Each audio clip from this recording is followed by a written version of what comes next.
نماز جو ہے وہ آپ نے مزدلفہ جا کر پڑھنی. اگر پانی تھوڑا سا, ہاں جی, مزدلفہ جا کر آپ نے نماز مغرب کی بھی اور عشاء کی بھی. عشاء کی تو قصر ہوگی اور مغرب کی ویسے پوری 3 فرض پڑھنے ہوتے ہیں, تو یہ آپ نے وہاں جا کر پڑھنے ہیں. اور اس سے پہلے ادھر نماز نہیں پڑھنے لگ جانا, بلکہ آپ نے مزدلفہ پہنچ کر یہ دونوں نمازیں پڑھ لی. اچھا, یہ رات آپ نے مزدلفہ گزارنی ہے. نبی صلی اللہ علیہ وسلم نے ساری رات سو کر گزاری. نبی صلی اللہ علیہ وسلم ساری رات سوئے رہے, آپ نے آرام کیا. اب آپ ذہن میں یہ رکھیں کہ نبی صلی اللہ علیہ وسلم کیونکہ ہمارے لیے نمونہ ہے, یہ نہیں کہ وہ تھکے ہوئے تھے, یہ ضروری نہیں کہ وہ تھکے ہوئے تھے, لیکن کتنے ہی ہزاروں لوگ انتہائی تھکے ہوتے ہیں, تو ان کے لیے ایک نمونہ, کیونکہ نبی کا ہر عمل ہمارے لیے شریعت ہے, تو اللہ نے اپنے نبی کے لیے یہ نمونے بنا بنا کر نبی سے ہمارے لیے نمونے بنوا دیے تاکہ ہم سہولت میں رہیں. تو اللہ کے نبی ساری رات سوئے رہے, آپ نے سو کر گزاری, تو آپ بھی سو کر گزار سکتے ہیں. لیکن اگر ذکر اذکار کریں تو بھی آپ کے لیے اس کی اجازت ہے. یہ تو نبی صلی اللہ علیہ وسلم نے نمونہ دیکھیں, ہجرت کروائی تھی نبی صلی اللہ علیہ وسلم کو. ہجرت اللہ تبارک و تعالیٰ نے خفیہ کروائی. حالانکہ کیا خیال ہے کہ آپ صلی اللہ علیہ وسلم ڈرتے تھے. جس اللہ نے ہجرت کا حکم دیا تھا تو وہ اللہ آپ کی حفاظت کر سکتا تھا, لیکن خفیہ کیوں کروائی؟ کل کو آنے والے اتنے لوگ ہیں جو اعلانیہ ہجرت نہیں کر سکیں گے, ان کے لیے نمونہ بن جائے کہ خفیہ ہجرت بھی نبی صلی اللہ علیہ وسلم سے ثابت ہے, لہذا ان کے لیے نمونہ بنوا دیا. یہ اصل میں وجہ تھی. اب یہ نہیں کہ حضرت عمر نے اعلانیہ ہجرت کی اور حضرت نبی پاک صلی اللہ علیہ وسلم نے خفیہ ہجرت کی, تو حضرت عمر نبی صلی اللہ علیہ وسلم سے زیادہ جرأت والے تھے. ایسا ہرگز نہیں ہے, کیونکہ نبی کا عمل شریعت ہوتی ہے, تو شریعت میں نمونہ بنا دی. اسی طرح آپ صلی اللہ علیہ وسلم ساری رات سوئے رہے, اور آپ بھی ایسا کر سکتے ہیں. صبح کی نماز, یہ مزدلفہ والی رات کی میں بات کروں, صبح کی نماز ذرا ٹائم سے پہلے آپ صلی اللہ علیہ وسلم نے پڑھی, اور پھر اس کے بعد مشعر حرام کے پاس, مشعر حرام کے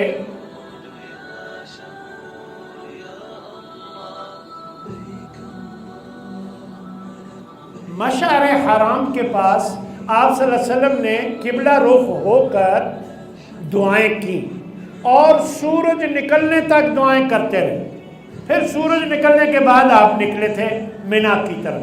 بات سمجھ میں آ گئی؟ آپ بھی ایسا کر سکتے ہیں. یہ دیکھ لیں, یہ بالکل وہی ابھی سورج نکلنے والا ہے اور یہ دعائیں کی جا رہی ہیں, اور اس طرح آپ صلی اللہ علیہ وسلم نے کیا. تو ہمیں بھی یہی کرنا چاہیے کہ وہاں صبح کی نماز کے بعد زیادہ سے زیادہ اللہ سے دعائیں کریں قبلہ رخ ہو کر.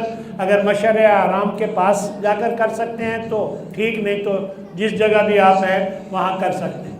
اب جب آپ یہاں رات گزار لی, اب آپ نے کنکریاں مارنی ہیں مینا جا کر. تو 7 کنکریاں یہ چنے کے سائز کی لے لینی چاہیے, اور یہ 7 کنکریاں آپ لے لیں, اور جا کر بڑے جمرے کو, آج کی تاریخ میں بڑے جمرے کو زوال سے پہلے پہلے مارنا ہے.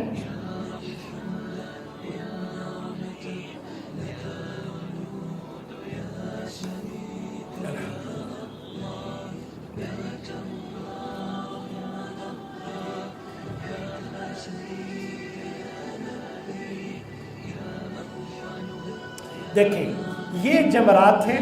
پہلا جمرہ چھوٹا جمرہ, اس پہ نہیں مارنی, دوسرے پہ نہیں مارنی, تیسرے پہ جا کے آپ نے, یہ بعد میں آتا ہے, یہاں آپ نے 7 کنکریاں مارنی ہیں.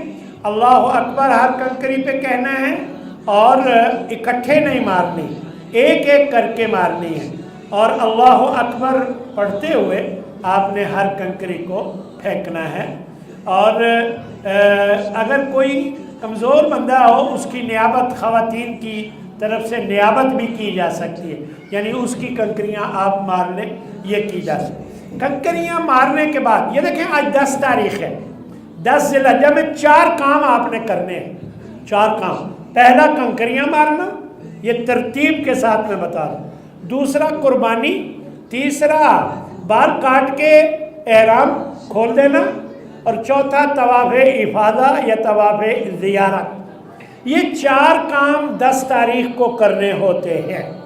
ترتیب یہی ہے جو میں نے بتائی، کنکریاں، قربانی، بال کاٹنا، طواف زیارت، ٹھیک ہے۔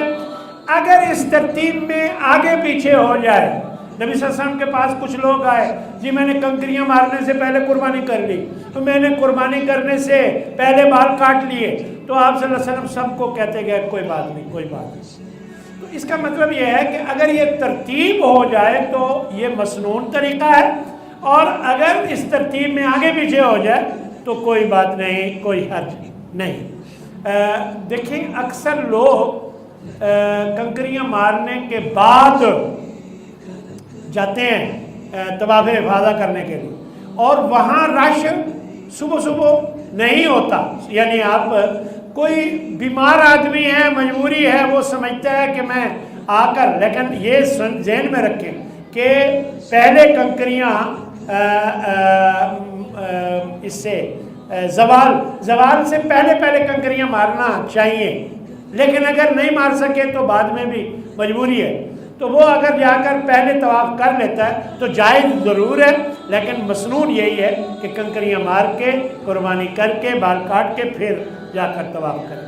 تو یہ قربانی کرنے کا عمل جو ہے یہ کنکریاں مارنے کے بعد عموماً ہوتا ہے۔ یہ کرنے کے بعد پھر آپ نے مکہ جانا ہے اور طواف زیارت اور طواف افاضہ کرنا۔ اچھا، طریقہ تو یہی ہے۔ اب یہ ہے کہ اگر آپ اتنے رش میں پھنس گئے، ساری رات گزر گئی اور آپ ابھی مسجد حرام ہی نہیں پہنچے، وہاں آپ کو ابھی موقع نہیں مل سکا طواف کرنے کا، بہت رش تھا، تو کوئی بات نہیں۔ اگر آپ نے طواف کر لیا تو آپ فوراً واپس آئیں مینا۔ یہ نہیں کہ آپ کے بھائی کا گھر ہے ادھر اور کہیں نہیں اس نے کہا ہوا ہے کہ جب آپ طواف افاضہ کرنے آئیں تو میرے گھر میں رات رہیں گے، ایسا جائز نہیں ہے۔ آپ اللہ کے مہمان ہیں اور اللہ نے آپ کو مینا میں بلایا ہوا ہے، تو جہاں اللہ نے بلایا ہوا ہے وہاں واپس آنا ہے۔ یہ اللہ نے کہا ہے کہ طواف کرنے جاؤ واپس پھر ادھر آ، تو ہمیں واپس آنا چاہیے۔ یہ مہمانیاں بعد میں کھائیں یا پہلے بھگتا لیں ساری مہمانیاں۔ یہ یاد رکھیں کہ طواف افاضہ کے بعد کہیں کسی کے گھر یہ جانا مجبوری ہے، وہ الگ بات ہے۔ آپ کا دل چاہ رہا ہے، گرمی بہت ہے، نہانا ہے، نہانے کے لیے آپ چلے گئے اس کے گھر، کوئی بات نہیں۔ لیکن آپ نے یہ پروگرام بنا کر کہ میں رات ادھر رہوں گا، کل چلا جاؤں گا، یہ غلط ہے۔ آپ نے ادھر جانا ہے اور واپس طواف کے بعد واپس آنا ہے۔ لیکن اگر آپ بعض مختلف حالات ہوتے ہیں، بعض لوگ جو ہے نا بیچارے ہسپتال پہنچ جاتے ہیں، 10 تاریخ گزر گئی، 11 گزر گئی، ہسپتال میں بیچارہ اس کو مسئلہ ہو گیا، اب وہ 12 کو وہ واپس آیا تو 12 کو کر لے طواف افاضہ، طواف زیارت 12 کو کر لے، 13 کو کر لے، یعنی ہے اجازت، لیکن مجبوری کے بغیر اجازت نہیں ہے۔ آپ نے 10 تاریخ کو ہی یہ سب کرنا۔ واپس مینا آپ نے واپس پہنچنا ہے، اور یہ ایام تشریق 3 دنوں کو کہتے ہیں، 11 12 13۔ اب ان 3 دنوں میں آپ نے مینا میں رہنا ہے، اور آپ کا اور کوئی کام نہیں ہے، صرف آپ نے ان تینوں جگہوں پر کنکریاں مارنی ہر 3 دنوں میں زوال کے بعد، اور اگر مجبوری ہو زوال سے پہلے، لیکن زوال کے بعد مارنی چاہیے۔ پہلے دن زوال سے پہلے، باقی دنوں میں زوال کے بعد۔ تو یہ کنکریاں مارتے ہوئے وہی طریقہ، اللہ اکبر، اور ہر کنکری الگ الگ، اور اس طریقے سے جتنا باقی وقت ہے عبادت میں گزاریں، اللہ کا ذکر اذکار کریں، جو دعائیں یاد ہیں کریں، ادھر ادھر کی گپیں لگانے کی بجائے آج بہت سے لوگ تصویریں کھینچتے ہیں اور پتہ نہیں کیا کچھ کرنے ہیں، سیلفیاں بناتے ہیں۔ میں حیران ہوتا ہوں، طواف کرتے ہوئے سیلفیاں بنا رہے ہوتے ہیں۔ طواف اچھا چلو طواف وہ بھی بہت، میں نے جنازے میں سیلفی کندھا دیا ہوا جنازہ میں سیلفی بناتے ہوئے دیکھا ہے ایک بندے کو، تاکہ اس کو بعد میں دکھا سکے میں بھی آیا ہوا تھا۔ تو یہ سارا دکھلاوا ہے اور یہ بہت نامناسب ہے۔ یہ سیلفیاں نہیں، اللہ کے لیے حج کرنا ہوتا ہے، لوگوں کو دکھلانے کے لیے نہیں ہوتا۔ تو اس لیے بچنے کی کوشش کرنی چاہیے۔ تو آپ نے 11 تاریخ کو بھی تینوں کو کنکریاں مارنی ہیں، تینوں جمرات، 12 کو بھی اور اسی طرح 13 کو بھی۔ إن الحمد والنعمة لك والملك لا شريك لك لبيك